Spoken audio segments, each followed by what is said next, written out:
We vote to elect leaders, but master comes in power and eventually we become slaves. ये कोई quotation नहीं है, ये आज का सत्य है। कोई सेंस है इस बात की? बिल्कुल सेंस है इस बात की। हम बेसिकली सरकार क्यों चुनते हैं? हम सरकार इसलिए चुनते हैं ताकि सरकार हमारी प्रॉब्लम सुने और उसका सोल्यूशन निकालने में हमारी हेल्प करे। लेकिन जब हम अपनी प्रॉब्लम लेकर सरकार के पास जाने की कोशिश करते हैं तो सरकार का क्या रवैया होता है? बिल्कुल ऐसा।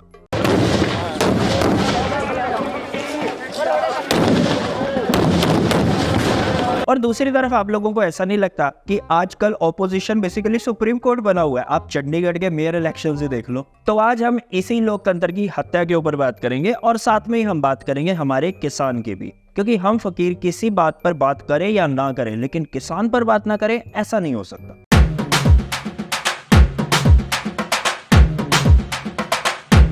हम्बा हम्बा रंबा रंबा कम्बा कम्बा। वैसे एक बात तो है, सुप्रीम कोर्ट आजकल हर बॉल पर सिक्सर मार रहा है। पहले सुप्रीम कोर्ट ने इलेक्टोरल बॉन्ड्स की जो बाउंसर उसके पास आई उसके ऊपर छक्का जड़ दिया, और उसके बाद अब ये चंडीगढ़ के मेयर इलेक्शंस, इसमें एक और छक्का जड़ दिया। अब आप गौर से शक्ल देखो इनकी, नहीं देखो इनकी शक्ल। ये चेहरा है लोकतंत्र के हत्यारे का। ऐसा हम नहीं कह रहे हैं, ऐसा सुप्रीम कोर्ट ने कहा है जब उसने सारे वोट्स को दोबारा से चेक किया और फैसले को पलट दिया। सुप्रीम कोर्ट ने अपने फैसले के अंदर चंडीगढ़ के जो मेयर इलेक्शंस हुए थे जिसमें बीजेपी का मेयर सेलेक्ट हुआ था, उस फैसले को पलट दिया। उसने आम आदमी पार्टी के कुलदीप कुमार, उनको नया मेयर घोषित कर दिया है, क्योंकि जो पहले इलेक्शंस हुए थे उसको सुप्रीम कोर्ट ने रद्द नहीं किया। ये नहीं कहा कि इलेक्शंस दोबारा से करवाओ, उन्हीं इलेक्शंस की वोट को अपने पास मंगवाकर दोबारा से रिकाउंटिंग की और देखा कि वाकई में वोट खराब थी या खराब की गई थी, और इसी के चलते सुप्रीम कोर्ट ने नया मेयर घोषित कर दिया। बहुत मनुष्य लग रहे हो, मत करो, रहने दो। और तो और सुप्रीम कोर्ट ने साफ साफ कहा है कि ये लोकतंत्र की हत्या है, और ये जो भाई साहब है अनिल मसीह, ये बस सुप्रीम कोर्ट के आगे अब्बा डब्बा चब्बा ही करते रह गए। मेरा मुंह निकल गई, मेरी जबान टूट गई यार। अब आपने लोकतंत्र के हत्यारे की, सुप्रीम कोर्ट के अकॉर्डिंग लोकतंत्र के हत्यारे की शक्ल तो देख ली है। अब हम आपको दिखाते हैं दो और लोग, रंगा बिल्ला। अब ये दोनों है हमारे महान देश के पत्रकार, पत्रकारिता छोड़कर चाटुकारिता में लीन, बॉस को खुश करने के लिए किसी भी हद तक गिरने वाले, मतलब गिरने की कोई सीमा ही नहीं है। निकम्मे नाकारा। नहीं सीरियसली आप खुद देखो, जिस चीज को सुप्रीम कोर्ट ने लोकतंत्र की हत्या बता दिया, उसने फैसले को पलट दिया, ये उसी चीज को किस तरह से डिफेंड कर रहे हैं या फिर उसको घुमाने की कोशिश कर रहे हैं। अब सबसे पहले देखते हैं रंगा को। रंगा ने तो सीधे सीधे साफ अक्षरों में बोल दिया था, सुप्रीम कोर्ट का फैसला आने से पहले उसने वीडियो जारी करके साफ साफ बोल दिया था कि भाई मुझे तो इसमें कोई धांधली दिखी नहीं है, मतलब चोरी हुई नहीं है। तो इसलिए इस वीडियो को टैंपरिंग का वीडियो कहना मुझे तो उचित नहीं लगता, क्योंकि अगर वो सिर्फ 8 कागज पर लिखते दिखते तब समझ में आता कि ये टैंपरिंग हो रही है। वो सारे कागज पे लिख रहे हैं, एक ही जगह पे लिख रहे हैं, और इसीलिए ये टैंपरिंग नहीं बल्कि चुनावी प्रक्रिया का हिस्सा टाइप नजर आता है। एक काम कर, एक मंगा मोमबत्ती और लगा दे मेरे माथे पे, और केक समझ के मेरी गर्दन काट डाल। अब सुप्रीम कोर्ट का फैसला आने के बाद आया बिल्ला। उसकी बातें सुनकर लग तो यही रहा था कि हाँ वो इस फैसले के हक में बात कर रहे हैं। यहीं पर अनिल मसीह फंस गए क्योंकि कैमरे वाकई काम कर रहे थे। लेकिन जब आप थोड़ा सा लॉजिक लगाकर इसकी बातें सुनोगे ना, तो आपको साफ साफ दिखाई देगा ये क्या कर रहा है। बाकी के जो हमारे मामले हैं देश में, अगर उनके फैसले भी ऐसे ही 19-20 दिन में, 1 महीने में आने लगे तो वाकई हमारे देश में राम राज्य आ जाएगा। मतलब बेसिकली ये कहना चाहता है कि बाकी मामलों में सुप्रीम कोर्ट ढीला ढाला ही चलता है, सिर्फ इस पर्टिकुलर मामले में कुछ स्पेशल था जो इतनी तेजी दिखाई गई। क्योंकि सुप्रीम कोर्ट को लगा कि इस मामले में जल्द सुनवाई करनी चाहिए, ये बड़ा मामला है, और उन्होंने बहुत जल्द सुनवाई करके फैसला भी सुना दिया। हम तो ये कहते हैं इसी के खिलाफ जो मामले चल रहे हैं उसी में कोर्ट अगर इतनी तेजी दिखाए ना, तो हमारे गोदी मीडिया का एक एंकर तो एटलीस्ट कम होगा। इस बार सुप्रीम कोर्ट ने ये नहीं कहा कि आप पहले हाई कोर्ट जाइए या हाई कोर्ट के अलावा सेशन जज जाइए, ये सब कुछ नहीं कहा, सीधे सुनवाई की और फैसला भी सुना दिया। अगर इस दिहाड़ी ने स्टोरी को जरा सा भी अच्छे से कवर किया होता ना, तो इसको ये बात पता होती कि पहले हाई कोर्ट ही गया था मामला। जब हाई कोर्ट ने उस पर उचित कार्रवाई नहीं की, तब सुप्रीम कोर्ट ने दखल दिया है और इतनी जल्दी फैसला सुनाया है। इनफैक्ट सुप्रीम कोर्ट ने तो ये भी कहा है कि इस पर्टिकुलर मामले में हाई कोर्ट फेल हो गया है। अच्छा, और तो और बिरला अपनी वीडियो में एक और बात कह रहा है कि आम आदमी पार्टी इसको एक बहुत बड़ा मुद्दा बनाएगी। और अब केजरीवाल इस घटना का हर जगह पर जिक्र करेंगे, इस्तेमाल करेंगे और यही कहेंगे कि बीजेपी धांधली करके बेईमानी से चुनाव जीतती है और चंडीगढ़ का मेयर का चुनाव इसका सबसे बड़ा उदाहरण है। अब तिहाड़ी ये बड़ा मुद्दा है, इसकी चर्चा तो हर गली मोहल्ले में, हर घर में होनी चाहिए। बात तो सही है। अब दिखाते हैं आप लोगों को इसकी सबसे बड़ी चालाकी।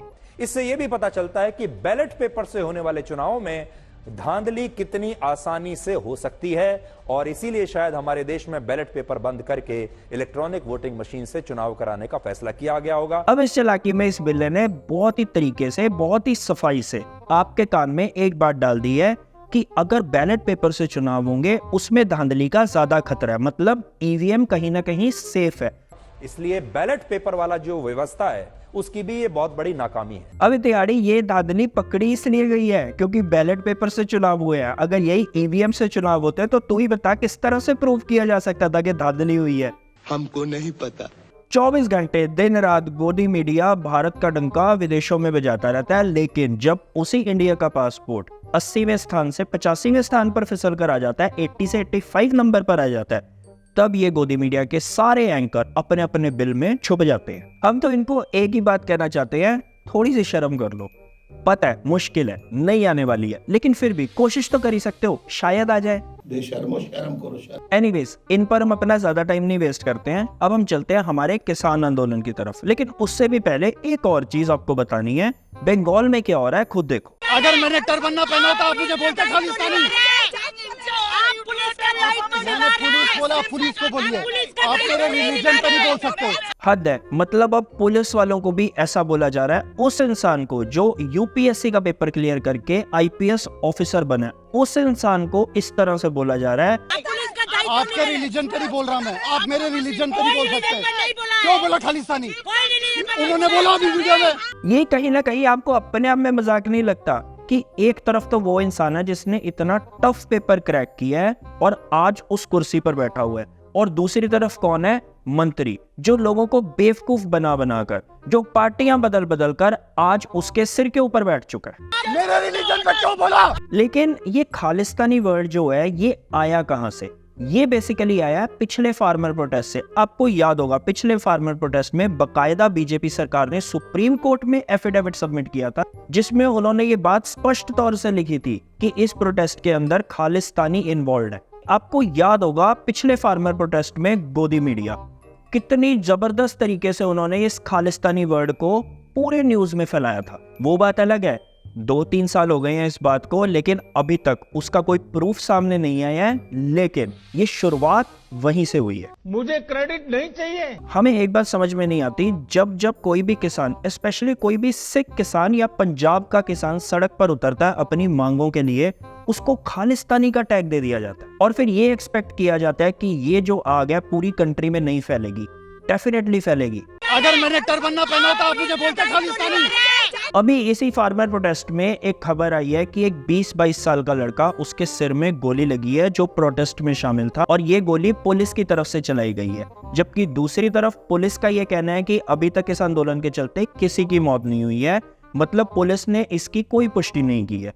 तो हम भी इस खबर की अभी पुष्टि नहीं कर सकते हैं और ना ही जो वीडियो सोशल मीडिया पर वायरल हो रही हैं वो दिखा सकते हैं। कम्युनिटी गाइडलाइंस का चक्कर है। लेकिन किसान जो हैं वो गोलियों के खाली खोखे दिखाकर ये दावा कर रहे हैं कि इस तरह से एक नौजवान की मौत हुई है। अब आते हैं हमारे गोदी मीडिया पर, क्योंकि हमारा गोदी मीडिया पता ही नहीं कौन से सस्ते नशे कर रहा है, या फिर हमें ऐसा भी लगता है कि हो सकता है उसकी आंखों में मोतियाबिंद हो चुका है। नहीं सच्ची, इसको ट्रैक्टर में टैंक दिखता है, लेकिन जब सरकार बुलडोजर चलाती है अतिक्रमण के नाम पर, तब इसको वहां पर बुलडोजर न्याय दिखता है, इसको बुलडोजर बाबा दिखते हैं। हद है, आप खुद देख लो ये कौन से एंगल से आपको टैंक लग रहा है। यहाँ किसानों ने प्रोक्लेन मशीन के केबिन को लोहे की शीट से कवर किया हुआ है ताकि वो गोलियों से बच सकें, जो पुलिस की तरफ से चलाई जा रही हैं रबड़ की गोलियां, गोले, उनसे बच सके। हमें इसी बात की हैरानी होती है कि जब मीडिया के पास इतनी पावर है, उसके पास इतने सोर्सेज है, तो वो ऐसी खबरों की पुष्टि क्यों नहीं करता, असल हालात किसान के क्या हैं वो क्यों नहीं दिखाता। बस इसको एक ही चीज दिखानी होती है कि किसान जो है वो किसी जंग की तैयारी करके बैठा है, जबकि खट्टर सरकार से ये एक सवाल नहीं कर रहा कि खट्टर सरकार अगर ऐसा कर रही है तो वो क्यों कर रही है, किसके निर्देश पर कर रही है। नहीं, मुझे मजाक नहीं उड़वाना अपनी चीज का, मैं नहीं बताऊंगा। क्योंकि हमें जहां तक याद है किसान अपनी मांग मनवाने तो आया ही नहीं है, वो सरकार को बेसिकली याद करवाने आया है कि पिछले किसान आंदोलन के चलते आपने हमसे कुछ वादे किए थे, उन वादों का क्या हुआ हमको कुछ नहीं पता। लेकिन हो क्या रहा है, गोदी मीडिया ये दिखा रहा है किसान ने आज अपने ट्रैक्टर्स को टैंक बना लिया है, किसान बॉर्डर पर आक्रमण की तैयारी में आया हुआ है, किसान की वजह से आम आदमी परेशान है, किसान ने अपने ट्रैक्टर्स को मॉडिफाई कर लिया है। तुम्हें शर्म है? कुछ शर्म आया है? हद है। एक बेसिक सी चीज है कि अगर सामने से गोलियां चल रही होंगी, गोले चल रहे होंगे, तो दूसरा आदमी क्या अपनी डिफेंस में भी कुछ ना करे। अभी थोड़े दिन पहले ही गोदी मीडिया पर यह खबर चल रही थी कि किसान किस तरह से सड़क से कीले निकाल रहा है। हद है। जबकि एक्चुअल खबर क्या होनी चाहिए थी कि कीले लगाई क्यों गई है। तुम चुल्लू भर पानी में जाके डूब के मर जाओ। वैसे यही होता है, जब सरकार का ऊपर से डंडा होता है ना, तो आपके सारे के सारे सवाल जो होते हैं वो विक्टिम की तरफ घूम जाते हैं। क्या बोला तूने? अब हमें पता है कुछ लोग कहेंगे कि किसान को आप विक्टिम कैसे कह रहे हो। हम बताते हैं हम किसान को क्यों विक्टिम कह रहे हैं, उनका एक्चुअल हालात क्या है। किसी की आंख चली गई है, किसी के पेट में छाती में छर्रे लगे हुए हैं, किसी के पैर पर पुलिस ने गोला मार दिया है तो उसकी दोनों हड्डियां ही टूट गई हैं। अब हमें पता है गोदी मीडिया जो है वो सरकार से कभी सवाल नहीं करेगा, तो इसलिए हम कोशिश कर लेते हैं, हम सवाल कर लेते हैं। खट्टर जी आप एक बात बताओ, पार्लियामेंट की बिल्डिंग हरियाणा में तो है नहीं, वो तो दिल्ली में है, और लाई किसान का नारा है हरियाणा चलो, उसका नारा है दिल्ली चलो, तो आप इतनी तैयारी करके क्यों बैठे हो।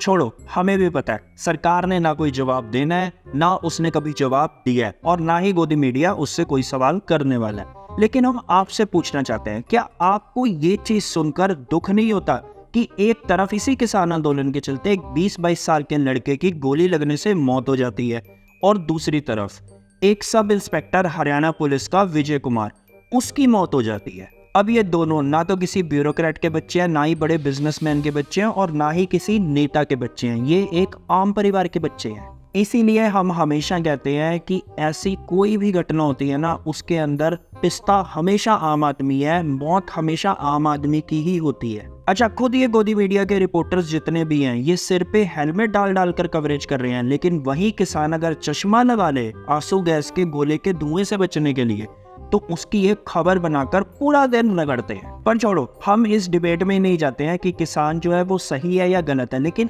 एक संवैधानिक अधिकार आपके पास भी है, मेरे पास भी है, और किसान के पास भी है, वो है प्रोटेस्ट करने का राइट। लेकिन आज जब वो अपने इसी राइट को एग्जीक्यूट करना चाहता है, तो सरकार का रवैया क्या है, वो है ऐसा। अब हम आपकी समझ पर छोड़ते हैं, आपकी बुद्धि पर छोड़ते हैं कि क्या जो किसान आज कर रहा है या किसान के साथ जो हो रहा है वो सही हो रहा है या गलत हो रहा है। क्या बढ़िया था गुरु। और जो हमेशा कहते हैं आज फिर कहेंगे, गोदी मीडिया के चक्करों में मत फंसो, आप भी नशे की लत में पड़ जाओगे। और वोट वो बहुत सोच समझ कर दो, वोट मुद्दों पर दो। ये बड़ी अच्छी बात कही है। अगर आपको एक्चुअल मुद्दे ढूंढने में कोई दिक्कत आ रही है तो आप हमारी वीडियोस देख सकते हो, हम उन्हीं पर ही बात करते हैं, हम बता भी देते हैं। Inequality, inflation, education, health care, ये सब है जो एक्चुअल मुद्दे हैं। बिल्कुल आपने मेरे दिल की बात बता दी। बाकी इनके अलावा India is great, be healthy, be happy, बाकी तू बोल दे यार। सब